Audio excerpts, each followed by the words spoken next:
Online BSc physics में आप सभी का स्वागत है। पेपर चल रहा है यहाँ पर कैलकुलेशन का मैथ का, और इसमें चैप्टर चल रहा है चाप आउटवर्स। देखो क्वेश्चन नंबर सेकंड, देखो क्वेश्चन नंबर सेकंड क्या कह रहा है, दीर्घवृत्त x बराबर a cos थीटा और y बराबर b sin थीटा। तो यहाँ पर क्या दे रखे, दो फंक्शन दे रखे हैं आपको।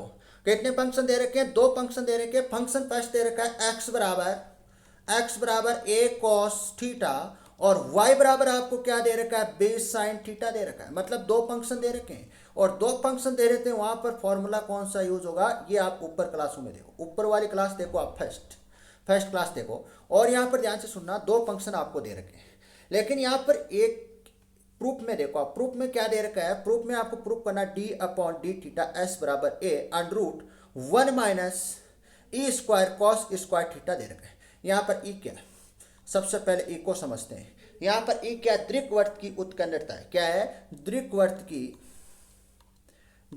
की उत्केंद्रता। आप ये चीज कहाँ पढ़े हो, 11th क्लास में पढ़े हो। कहाँ पर पढ़े हो, 11th क्लास में पढ़े हो।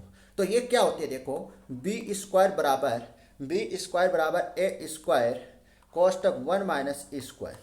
तो ये देखो क्या होता है इसका मान।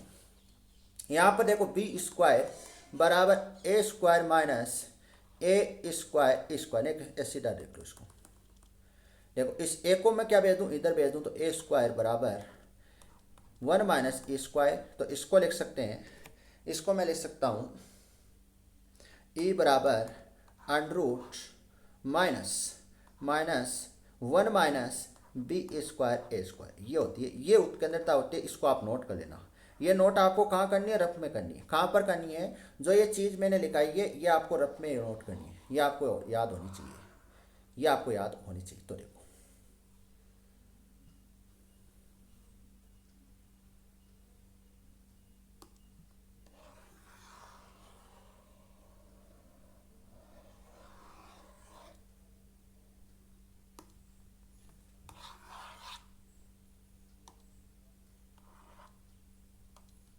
अब देखो क्वेश्चन क्या है, सॉल्यूशन देखना इसका सॉल्यूशन देखना। सॉल्यूशन है, देखो सॉल्यूशन है एक्स बराबर ए कॉस थीटा, इसको आप समीकरण क्या दे दो, ए दे दो।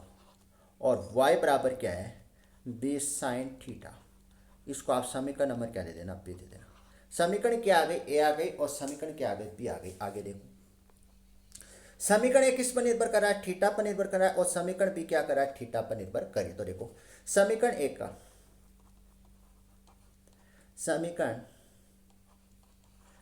का थीटा के सापेक्ष अवकलन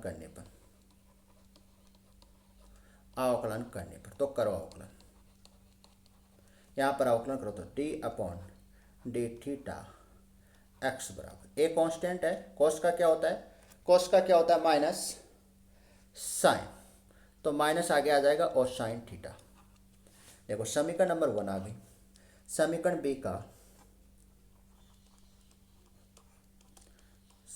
बी का थीटा के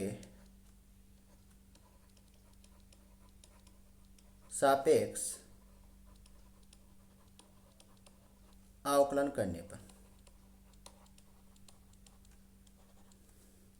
D upon D theta Y बराबर ए कॉस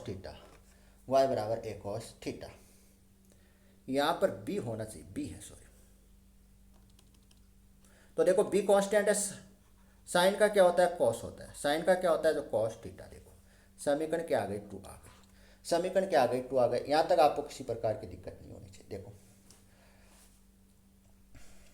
अब इसमें सूत्र कौन सा लगेगा, अब यहाँ पर सूत्र कौन सा लगेगा, तो देखो सूत्र दो फंक्शन है, दो फंक्शन के लिए सूत्र लगता है। हमें क्या निकालना है, D upon D theta S निकालना है। तो ये होता है अंडर रूट दो फंक्शन का ये सूत्र होता है, D upon D theta X का square plus D upon D theta Y का स्क्वायर। तो देखो मान रख दो यहाँ पर D upon D theta S बराबर अंडर रूट अंडर रूट इसका मान कितना है minus A sine square theta, sorry sine theta का whole square plus B cos B cos B cos B cos theta का होल स्क्वायर। देखो D upon D theta S बराबर under root A square sine square theta plus B square cos square theta. यहाँ पर B के स्थान पर मैं क्या मान पुट करूँ, देखो बी बराबर हमने उत्केंद्रता पढ़ी है, देखो उत्केंद्रता पढ़ी है, इसके स्थान पर मैं क्या पुट कर दूँ, देखो उत्केंद्रता बराबर क्या होती है, ध्यान से देखना, ई बराबर ई स्क्वायर। देखो ई बराबर क्या होता है उत्केंद्रता 1 minus B square upon A square. इसको हल करने पर देखो अंडर दोनों तरफ वर्क कर दें, दोनों तरफ वर्क करोगे तो 1 minus B square upon A square. यहाँ तक आपको दिक्कत नहीं होनी चाहिए, ए स्क्वायर। तो देखो यहाँ पर ए स्क्वायर बराबर A square minus B square upon A square. तो ए स्क्वायर बराबर A square minus B square. हमें बी का मान निकालना है, तो देखो यहाँ पर ए स्क्वायर माइनस सॉरी, अब देखो यहाँ पर क्या करना, बी को तो आपको इधर लेके आना है और इस टर्म को आपको इधर लेके आना है। तो आपको क्या करना है, देखो इस टर्म को इधर लेके आना, बी स्क्वायर बराबर A square minus A square. तो बी स्क्वायर बराबर क्या आ जाएगा ए स्क्वायर 1 माइनस ई स्क्वायर। ये मान आप वहाँ पर पुट कर दो, ये मान यहाँ पर पुट कर दो, आप समीकरण नंबर 3 में मान पुट कर दो। समीकरण नंबर 3 में आप मान पुट करो तो देखो D upon D theta S बराबर under root A square sine square theta plus A square minus A square cos square theta, यही होती है। तो यहाँ पर ध्यान से देखना, अंदर कॉस स्क्वायर थीटा को अंदर गुना कर दो, तो D upon D theta S बराबर under root A square sine square theta plus A square cos square theta minus A square cos square theta.